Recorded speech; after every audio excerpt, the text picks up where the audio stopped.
All right, welcome back to the Business Edge podcast.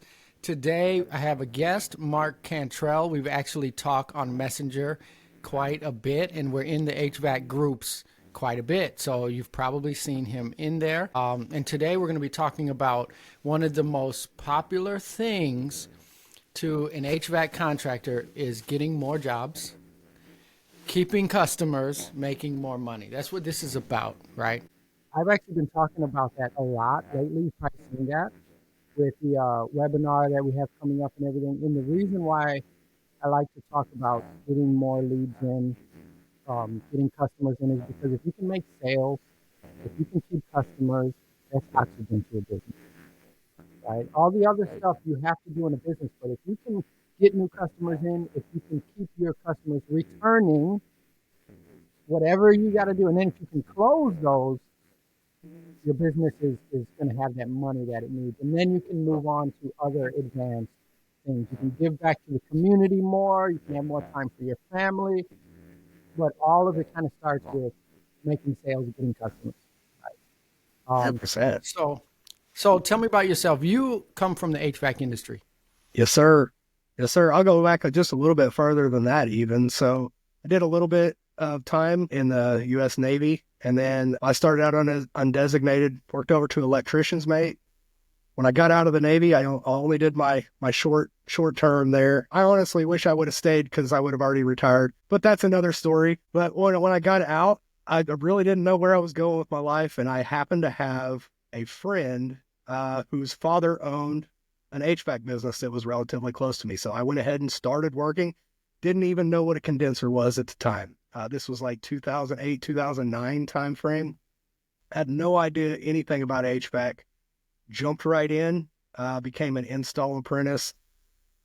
Immediately, I started out on a commercial job and was way over my head. I was just basically putting together ductwork and whatnot. And then eventually I ended up moving up to the lead installer there. My body had been taking a toll because I spent about 7 years on the install side of things. And we had an opening within the company. One of our lead service tech was actually leaving. He was going to go work at Oklahoma State here in Oklahoma. And I saw the opportunity and I grabbed it. And so that's when I became a service tech, basically. I knew that I finally made it as a service tech when I went into the local supply house, and we had a flyer up that was, we were looking for a service tech, basically. After about a week of running service calls, I went back in to that supply house, and that service tech bulletin had been switched over to now we were looking for an install tech. So it was like, I guess I proved my worth. And so no looking back, I was running service calls every day and eventually became lead service tech and then moved over to service manager.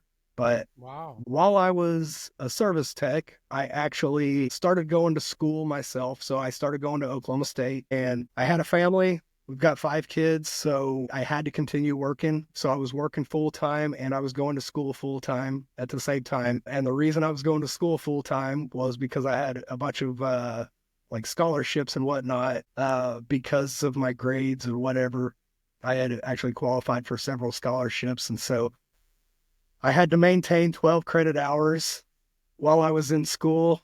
But I also, financially, I needed to pull in bare minimum about 35 hours a week to be able to keep the family afloat. And so I was doing the school and service tech at the same time for the entirety of basically my tenure there at Oklahoma State. Finally graduated, Wow. got my bachelor's degree, and at that point, shortly after I got my bachelor's degree is when I was promoted to service manager. I worked service manager for like 3 years, and then it was time to go on to greener pastures, basically. And so I actually did not plan on going the marketing route right out the gate. I had jumped into some e-commerce stuff for a while. I actually owned a pet store online. And the funny thing about that is when that finally took off, I was basically now I was just essentially a shipping center, and it wasn't fun at all. I did not enjoy it at all. I was just basically saying this package comes from here and it goes to there. That was essentially my entire job. And I looked over to my wife and said, hey, I know we're finally like doing good on the e-commerce side, but I'm not enjoying this at all. However, what I did enjoy was building up the e-commerce business, getting the business in, building the website, for running the Facebook ads, all that kind of stuff. And so that's when I pivoted, and I basically shut down that business and started up my marketing agency the same day. And so, because like I said, that was the part that I enjoyed. I lost track of time in that I'd be coming in here in the night, like start building a website, and then my wife would get up about 7 o'clock in the morning and I was still in here working. And that's when I realized that like I kind of had a passion for this. And I went and I started just working locally. I wanted to help local businesses. Mm-hmm. Problem is there was only like one HVAC company in the local area that I actually wanted to help, and they were my old business. And so I honestly, to be perfectly honest, I didn't even want to help them because like we had kind of had a falling out and stuff. And so I had switched over to just working on local services, like home service businesses. And I had a forest clearing service in the area, have a handyman, et cetera, et cetera. And really, HVAC was still calling me though. I had to go back to my roots. I spent 15 years in the HVAC industry. And so I pivoted again. I kept the business. We're still Upward Bound Media. But I pivoted and decided I really want to help HVAC businesses. Not only any HVAC businesses, I want to help the HVAC businesses that actually care about their customers. The ones that don't go in there and say, hey, you've got a bad capacitor, you need a brand new unit. Like that is everything that I stand against right now. I just do not believe in that way of thinking. I believe that you should present all of the options to your customers and always do what is in the best interest of your customers. And so in all reality, as soon as I made the switch to HVAC, we kind of took off a little bit because of my industry knowledge. So I've got a bunch of guys that still call on me to this day for my service manager aspects, basically. So I help tech support a lot of our guys. I don't call them out publicly, but I'll message them internally when they, send out something to their Facebook groups or whatever that's not quite how it should be. I just love the HVAC side of it. So now we've gone away from the local standpoint because, like I said, there's no HVAC businesses in my area that I would actually trust myself. Yeah. And so we went national. You said something. What do you got? I don't want you to move on from this. Okay. All right. So you said something I thought was interesting. So actually today, like I said, I run my HVAC company, and today we did some work for some customers that came through Facebook because we track everything, right? So you said sometimes your buddies, you'll notice they may post something on Facebook. It's not really the way it should. So you give them some advice. So let's talk about that. Okay. What kind of things do you see that you would say, hey, this is really not how you should put it. This is how you should put yourself forward if you're marketing on Facebook. And we're talking about organic.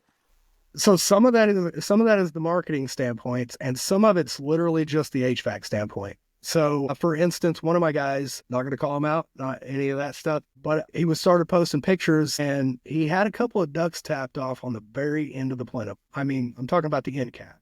And I was like, dude, you really need some bounce, dude. You're not pressurizing your duct system properly. You're literally just feeding that 6-inch that you have tapped onto the end straight through, et cetera, et cetera. Another one that happened last week, guys doing dryer vent cleanings, and those Brome caps that are on the top, the black, Brome's a brand, but that's pretty much what we always call them, was Brome caps. He was leaving the little bird screen on there. It's like, man, if it's set for a dryer vent, you really need to remove that screen. And he was like, it doesn't say it anywhere in the install paperwork. And so I sent over the install paperwork, and there's this little area down in the bottom that basically says if you use this as a dryer vent, you should be removing this bird screen. It's already got a flapper in there. So I verified, I told him, I said, make sure that it's got a flapper for one. If it doesn't have a flapper, we really need to put a whole new cap on there. But obviously that screen is just going to get plugged up with dryer lint like really fast, and that's a potential fire hazard, et cetera, et cetera. So I made sure to let him know that, and he, moving forward, he's taking Brome's advice just they don't print the install instructions for that purpose, because the main purpose of that is for like fart fans and other things like that. And they don't actually consider it a main purpose to use as a dryer vent.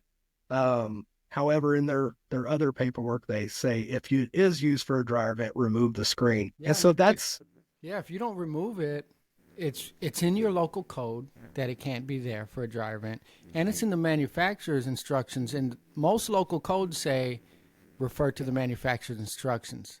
So if something happens, you're not going to be able to say, well, it's on them because they drilled it. It's on you to have read the local code and the instructions. Huge liability there when you're talking about protecting your company, right? 100%. And I mean, it's understandable, to be perfectly honest with you.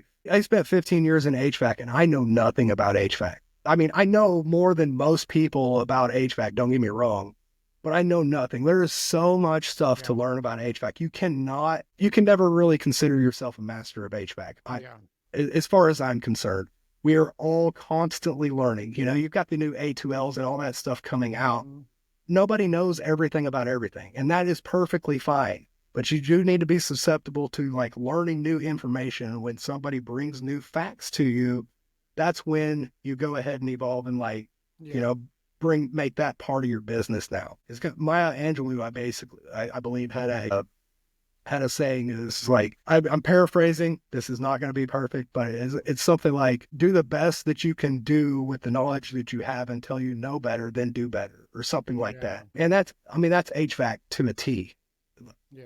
You know, we used to all be fixed orifices, and then TXVs came out. Now you need to know TXVs as well. And, just the entire industry is constantly evolving, and you got to really keep up on it.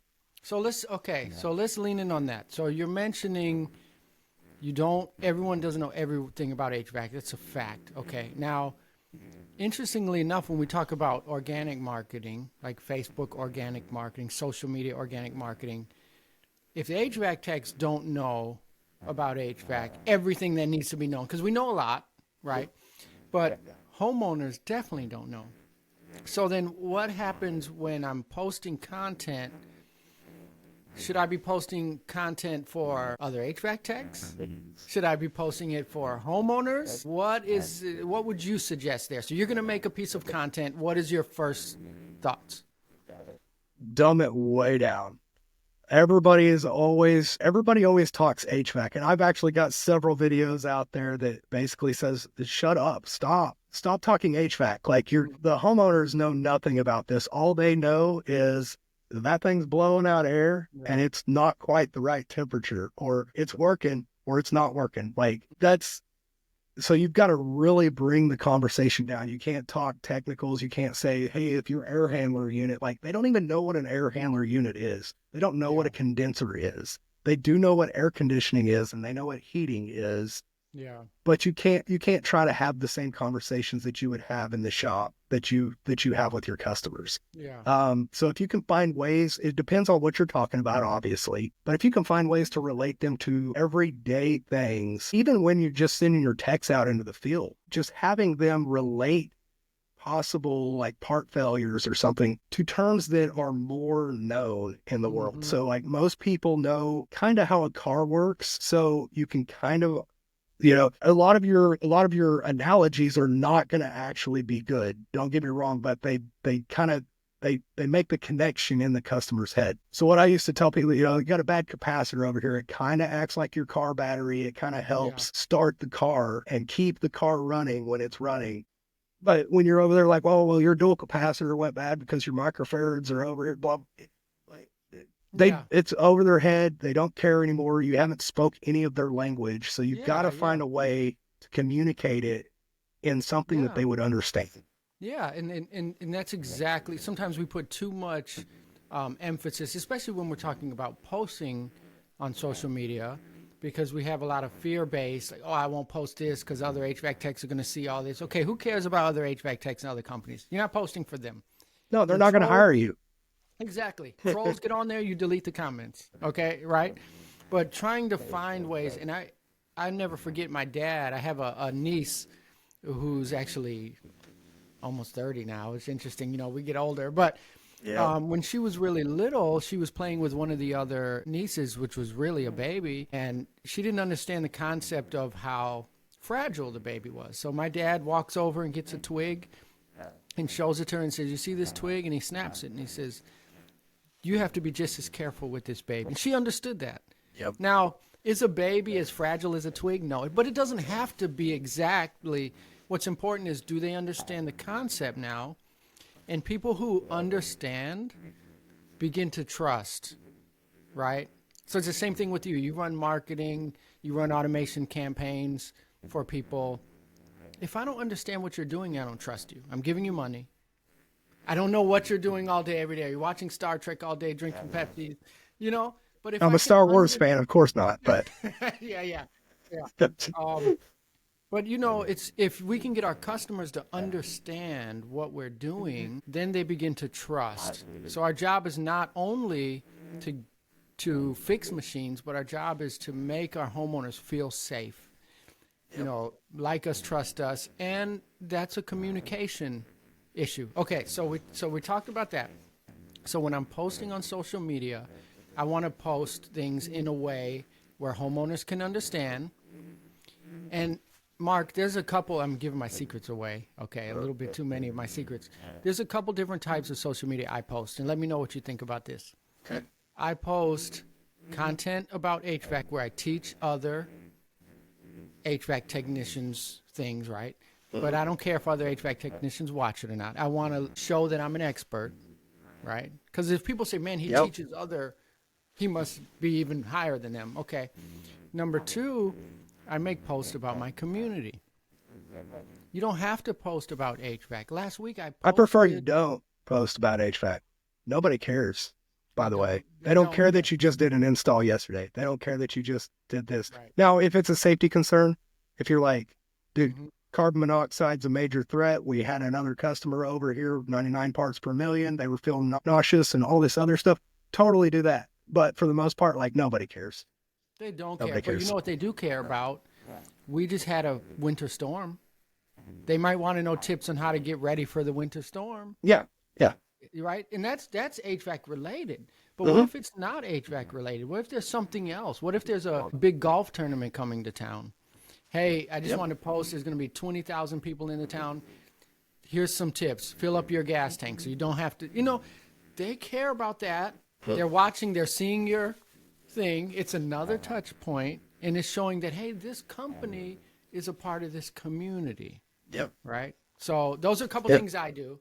I'll take that one just a little step further real quick and kind of evolve that a little bit, because not only are you posting about your community and things that your community actually cares about, what you're doing is you're telling Facebook that, well, by way of now your community's actually commenting on your post and is actually engaged with your business, regardless of whether we're talking about HVAC. You just got your community to engage with your business. And what that does is that tells Facebook, hey, that next time that you post something, we'll go ahead and show it to all these people that showed interest in your latest post. And now they might learn something about HVAC. But the only reason they learned anything about HVAC is literally because you talked about this golf tournament that was going on over here that everybody actually had a concern with.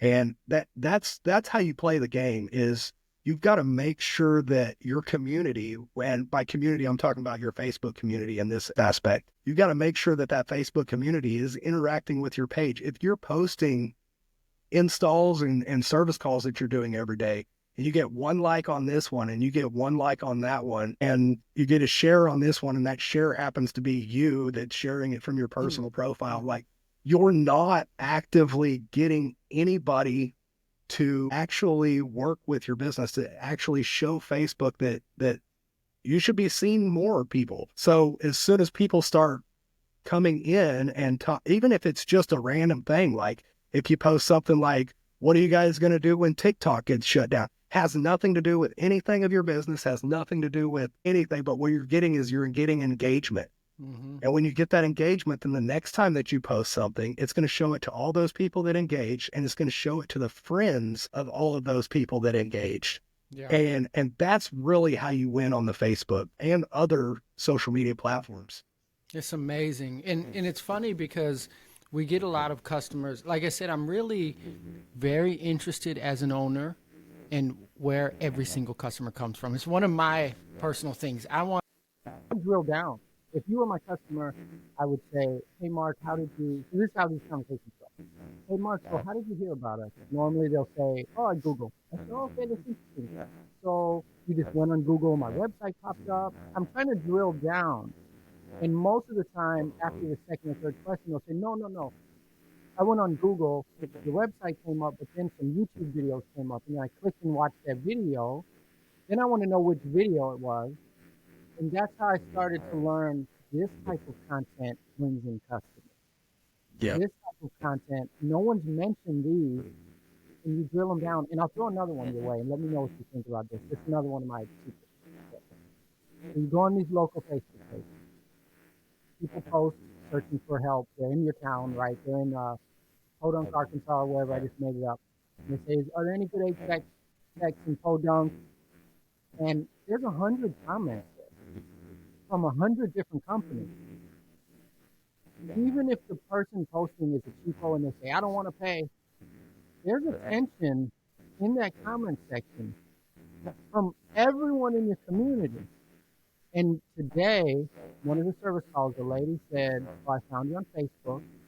And I said, "Oh, okay, interesting. So was it our Facebook page?" I'm drilling down. I said, "Was it our Facebook page?" She said, "No, actually someone else asked because their furnace is broken. My furnace is not broken, but I saw your comments from the company that you were just offering advice." So it wasn't even a person who posted. I Yeah. didn't even submit a bid, but you see, sometimes you just have to show up. Yep. 100%. I mean, that's where Gary V, I don't know if you follow Gary V or not, but he tells you that, well, for one, he tells you that you need to be posting on every social media like multiple times a day, blah, blah, blah. But on top of that, he has 90 touch points or something like that. So going through and just leaving comments, helpful advice, whatever it is, this all gets seen and it's out there forever, basically. Now, don't get me wrong, some of these times, after a year or so, you got to start scrolling pretty far to find that comment. But then somebody new comments and boom, it pops back up to the top of the most relevant. And just dropping those little tidbits, it's amazing at the reach that you can get just by opening up your mouth, just by saying, "Oh, hey, that sounds like you should probably check your filter. Oh, hey," all these little breadcrumbs that you lead out there eventually do lead back to your business. People will click right on your name and then go to your YouTube channel and check you out. I mean, that's how I get a lot of mine. I've only got like 20 something subscribers on YouTube, but I've actually gotten 3 customers from YouTube myself just because they see a comment that I left where I'm literally giving HVAC advice. And then they roundabout come like, "Oh, hey, I saw this one YouTube video. I want to talk more about that." Let's talk about that. Okay, so don't move on from there. Okay. All right. All right. So you said you got 3 customers off YouTube. Okay. So if I have a Facebook page or a TikTok page or my Instagram page and someone makes a comment, what happens next? Is there a lead nurture process there? Is there a...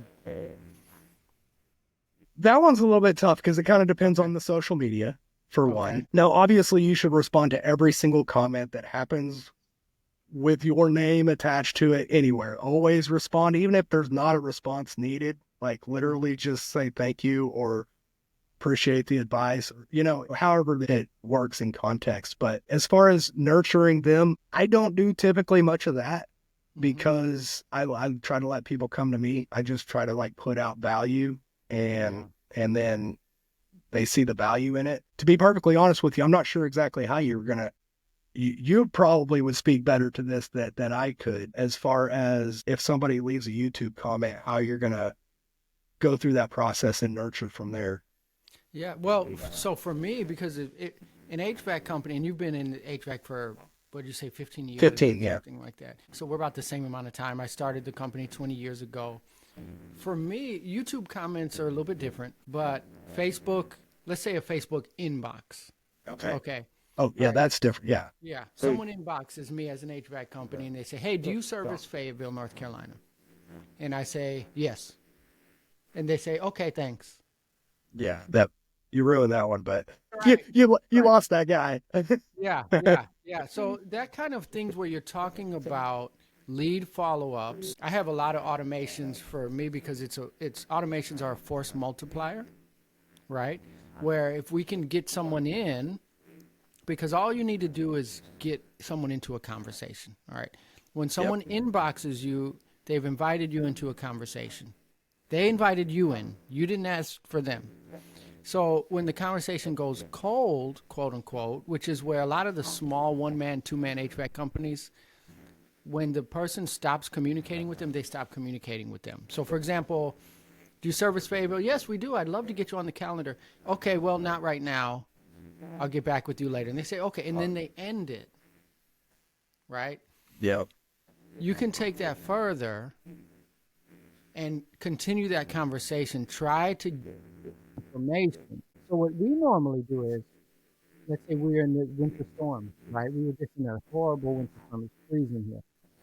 I actually did a podcast episode last week. In this room, it's 29 degrees, but I busted through it. So somebody calls and they say, hey, do you fix heat? And we say, we sure do. They say, can you come today? So we're completely slammed. We can't come. We can come in the morning. And they say, oh, I need someone today. And we say, okay, you hang up. What we try to do is we say, oh, I totally understand. You know, you don't have heat, call around, do your best. But how about if I take your information now, I'll get your first name, last name, email address, and we'll put you on the calendar for the morning. That way, if you find someone, we'll call you, we'll verify you don't need us. But if you don't find someone, you have an appointment for first thing in the morning. How about that? And you know what 95% of them say? They say, once we get them on the schedule, they say, you know what? Let's just leave it for the morning because they don't want to call around. Well, half of them did call around and they didn't get very good responses. And so That's then a they good say, well, point. yeah, we'll just go ahead and leave it on the schedule for the morning. That's a Yeah, you gotta have the opportunity there. Like you gotta leave yourself in that opportunity. Otherwise, Yeah. what are you doing out there? Yeah. And I would also say too, like if somebody says, do you do work in this area? Ask them a question. So leave it with a question. When you're inquiring about them, they're more like, oh, this guy actually is not just looking for business. He's like concerned about, whatever. Be like, yeah, we don't have any ability today, but what exactly is going on with your system? So you kind of create that, and they're also getting to know you a little bit. You're getting that trust from them. Okay. Even if you don't end up working with them because you've asked them questions about them, you're not and just go like, well, we can do this, we can do that, we can do this and that. You actually said, what is your feelings on this? Or like, what is actually happening? Maybe we can help you out, et cetera, et cetera. And so it prolongs the conversation for one. And then for another, it kind of like lowers the walls just a little bit. Now they have more trust in you than they do in your competitor that they might have called 5 minutes from now. Yeah. Yeah. I love it. I love it. It's, one thing that I've experimented with is you notice you get the same questions over and over, right? I definitely do as an HVAC company. Same questions. Do you do maintenance? How much are your maintenance plans? Are estimates free? All of those, the same questions over and over. And we've created YouTube videos for that, right? My HVAC YouTube channel has 3,200 subscribers on it. It's an HVAC channel, right? Who cares about HVAC? But what we've done is whenever someone asks a question, like, hey, how much is your tune-up? Oh, it's X amount of dollars. Oh, okay. I'll call you back. I say, hey, I'll tell you what. I have a video that explains everything about tune-up, what you should look out for if you're calling around companies. And then I send them that YouTube video. And the YouTube video generates trust, right? And so now I'm in their YouTube algorithm now. That's a big secret of mine that I don't typically give out is now they've watched that video. They go home 2 days later. They're with their spouse and say, hey, what do you want to watch? You turn on YouTube. Guess what's in their home feed? Yep. It's exactly. Point. Even if they didn't subscribe to you, like it's still there just because they had interaction with your business, basically. Yeah. Let's dig in. I want to ask you a couple questions. Okay, let's go. You and I talked in Messenger earlier, and you mentioned automations. Okay. What is that? And why is that important? Well, for one, all businesses should really be implementing automations, regardless of what automations you can implement, might be business to business. But for instance, one of our main ones is reviews. So everybody knows that reviews are a major driving force, not only with your Google business profile, but also with somebody actually picking up the phone and calling you. Because everybody out there will tell you that they get all of their business through word of mouth. Yeah. Well, guess what? Google reviews, Facebook reviews are word of mouth. Like that's literally, it's basically synonymous, except for you're normally used to Grandma Kay over here talking to one or two of her friends at bingo night.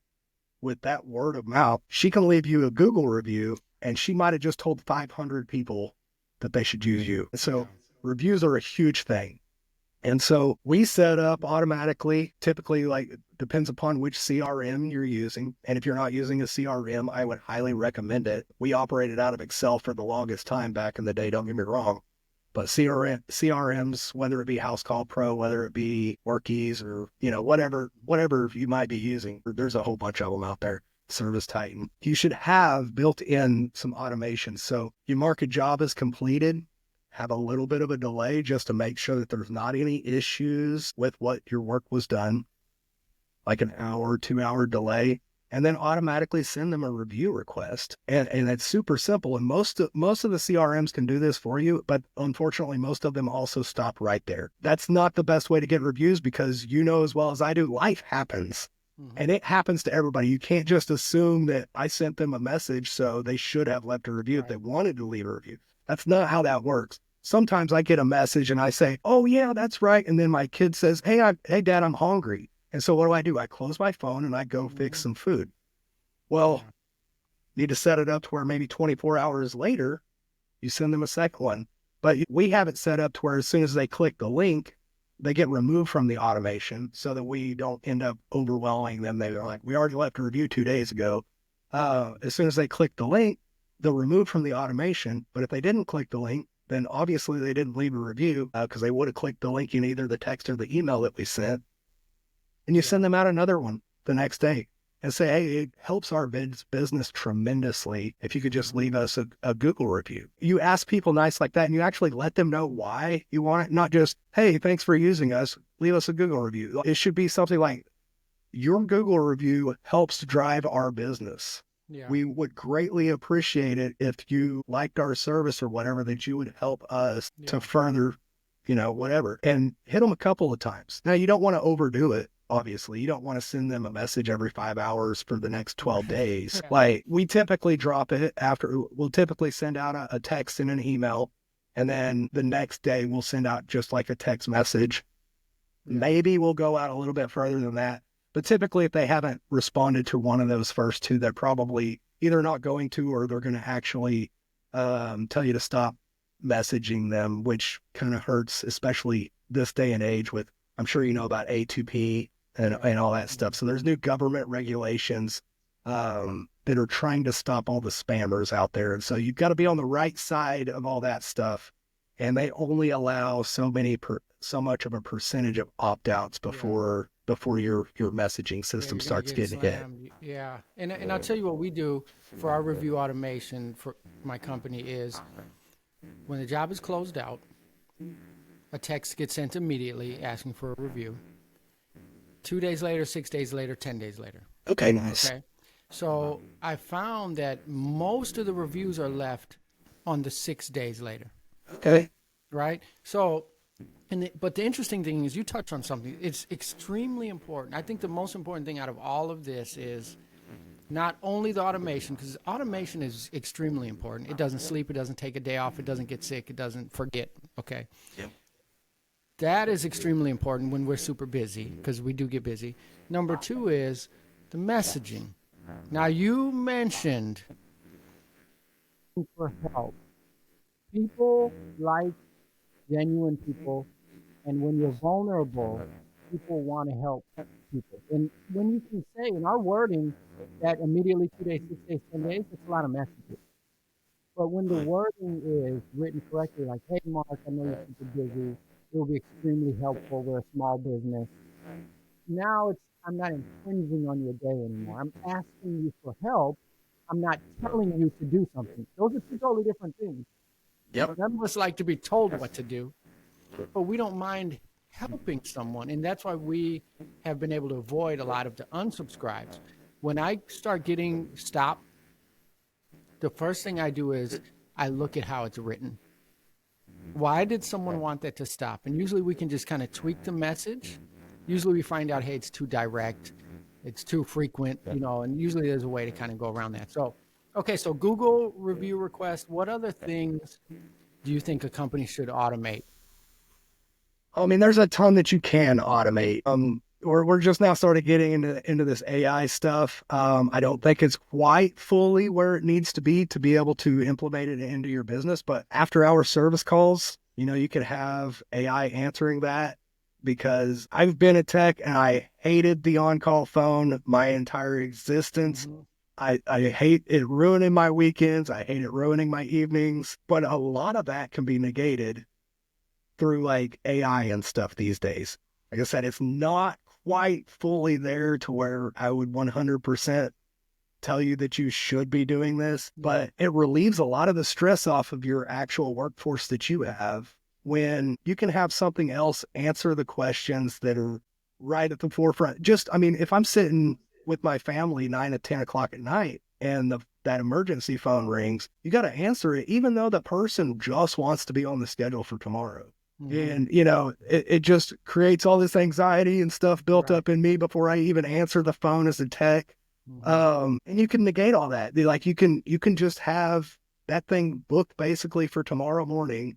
Yeah. Never even have to get the tech involved, but you could have AI built out to where you could say, if this is a true emergency, if you need somebody out tonight, it is this extra amount of fee. We are going to do this, blah, blah, blah, blah, blah, the parts on the truck. And so we might not be able to get you fixed until tomorrow. But if you would like, I can go ahead and transfer you over to the on-call tech. So the on-call tech is only getting the calls that are like absolutely an emergency, which don't get me wrong. We both know there's pretty much no such thing as an emergency in HVAC. It can all wait until tomorrow. Aside from the, condensate flooding through the ceiling or being negative 5 degrees outside. Mm-hmm. Homeowners are a different ballgame. It can be 65 degrees in their house and they're like, it's an emergency. Yeah. But beyond even that, just automating your lead nurture. So this is why you should automate it, because nobody's doing it to begin with. So if you automate it, then you don't have to worry about going through the work of doing it. But you have this entire customer list. You have all of your customers that you have ever worked on before, and you can send them out monthly emails. You can send them out text messages saying, hey, by the way, we're in April right now. We're giving all of our loyal customers a 20% discount if you want in on this IAQ product or something like that to bring in more business. You're not going to have your secretary or receptionist or whatever, or even yourself. You're not going to send out a ton of text messages. Like it doesn't make sense to, but you need to be doing it. So automations. I think the value, Mark, is, and I've been doing business coaching for a while, and I'm usually in that conversation when it's new to someone, and I say, hey, you should set up the automation to text your customers every 6 months. But then it's a certain amount a month to have a software do that or an agency do that, right? But my thing is, okay, you have 1,500 people in your customer list, right? That's the average. When I talk to companies that are not automating, they usually have a quote-unquote smaller list, right? So they have 1,000 to 1,500 people. You're going to text 1,500 people. So when you start doing the math, say it takes 30 seconds to text each person. You don't have time for that. Now, if it's $500 a month, $1,000 a month, I don't care what it is. If you can book one service call a month in HVAC and you can get 3 hours back, not only that, but you and I both know, because we've been in HVAC and everyone listening out, they all know, between May and August, you are not texting or doing anything. Right? Right. So what happens is everything is the lowest priority because you're out putting out fires and doing this and ordering parts and you don't do anything. And what happens is you've done nothing for 6 months marketing wise because you are too busy So now you're in the fall and you're jumping on a Facebook page saying, I don't have any business. What can I do? Should have had it automated. It's worth it. Yep. Right? 100%. So, yeah, I love it. Never sleeps, never checks out. It's just going to be texting people forever. And you can write it to say whatever you want it to say. Because let's be honest, Mark, we all know, and this is kind of a trope in our industry. I don't know if you've heard it, but no one knows the name of the roofing company that put on their roof. Right? No one does. I had a new roof put on a couple of years ago. I don't know who did it. Well, but it's interesting is you don't know what you had for breakfast a week ago. I just asked my wife the other day because I was looking for my debit card. I said, hey, what pants was I wearing on Friday? Right now it's Monday. I don't know. So do you think that 6 months from now when their heat breaks, they remembered you? Yeah, no, not at all. They might look out there and see your sticker on the side of the unit. So I do recommend putting that sticker on the side of the unit. Yep. But no, you need to stay top of mind to your customers at all times. They need to, honestly, they might not even have a system breakdown, but they might be the hero in somebody else's life because they say, customer, this company over here has done me right and they've been with me the entire step of the way kind of thing. And so it's not even necessarily about your existing customer. It could be that word of mouth referral that you guys are all talking about. That's amazing. You know, it's funny because I notice a lot of calls from customers that we haven't heard from in a year to a year and a half. Most of them will call us through, because I use tracking numbers on everything. Postcard has tracking numbers, text, everything. Because I don't have a rich uncle or a rich this. If I'm paying for marketing, I need to know if it's working. Okay. Data is the best thing that you can do for marketing. So, yeah. So, sorry to interrupt. Go ahead. No, it's fine. So what I notice is those customers we haven't heard from in a while, they'll typically call us from the tracking number, from the text message automations, or the phone number that we put in our email newsletter, which tells me something happened or they had a question. They don't remember the name. Maybe they do, maybe they don't. But they're going in their email because like, oh, he emails us. Or they're going in the text and saying, oh, there was a text about this. And they're finding it that way because I don't want your clients, my coaching clients, my company. I don't want someone saying, I want to hire that company, so let me go to Google and see if I can remember his name, because all the other companies are going to be on there. Yep. I want them looking in the email newsletter. I want them remembering the name, which is number one, or those automations, right? So it's interesting. So, yep. All right, so we're almost there, Mark. We're coming to a close here. So you help HVAC companies with what? Tell me about that. So I help HVAC companies with whatever they need help with, to be perfectly honest with you. I love it. So I just want the HVAC companies that actually care about their customers to win. We all know that there's a ton of hacks out there who either don't know the job or don't care to know the job, or to do the job properly. One of the two. They're going to kill somebody out there. You actually care. That's who we want. We don't deal with companies that are literally in it just for the install. We don't deal with those companies that say you got a bad flame sensor, you need a brand new furnace. Mm-hmm. We don't deal with you got a bad capacitor outside. Let's go ahead and replace the condenser. We do not serve those type of companies. And honestly, to be perfectly honest with you, Michael, we turn down more work than we actually accept. So, and that's my years in HVAC. I can tell pretty quick, like if you're in it for yourself or if you actually want to do a good job out there, like I'm going to be working my butt off to get more customers through your doors. And I refuse to get more customers through some of these guys' doors. And I know all of you have seen exactly who I'm talking about. Like they're everywhere. But our primary thing that we work on is getting people ranked on their Google business profiles. So getting organic traffic coming in, getting reviews into your business.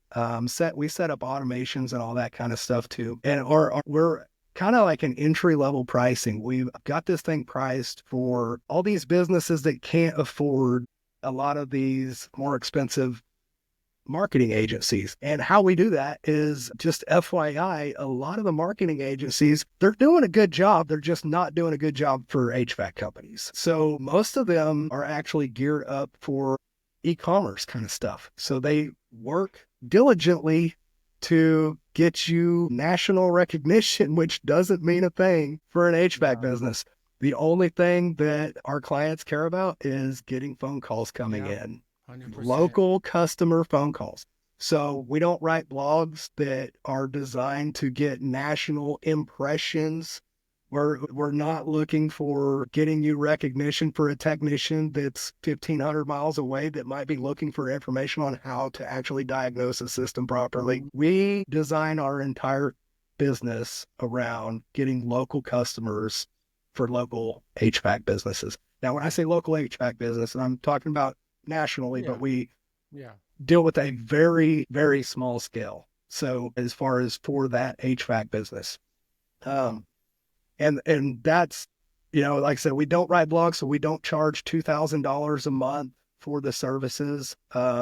We work diligently to get you local backlinks. We work hard to get, we set up the automations to get the reviews coming in. We optimize your Google business profiles.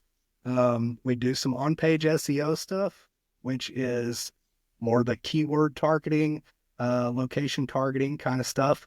But all of our stuff is geared towards just getting more phone calls in. And every single marketing company will talk about the impressions, all these KPIs that have zero to do with getting you more customers in your business. And that's just not how we operate. We kind of are on our own path over here as far as the marketing is concerned, but I know HVAC inside and out. I know what you're looking for. And most of the time, it's not what the marketing companies are offering. I'm not saying that they're all bad, because there's a ton of really, really good marketing agencies out there. But we do have ours priced for kind of entry level kind of stuff. Okay, that's good to know. Yeah. How can people find you?